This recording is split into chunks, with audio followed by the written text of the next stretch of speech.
To enable and use touch and hold to edit lock screen feature on Samsung Galaxy S24 Ultra, swipe down the top of the screen and then tap setting icon. Scroll down the screen to find lock screen and AOD. Tap lock screen and AOD. And then tap the gray on off switch next to touch and hold edit until the switch turns blue to turn it on. To use this feature, go to your lock screen. Long tap on an empty area on your lock screen. Enter your current screen lock.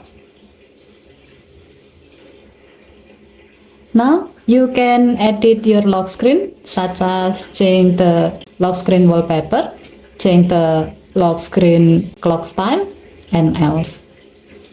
Okay, thank you for watching. Please help to like and subscribe. Have a nice day.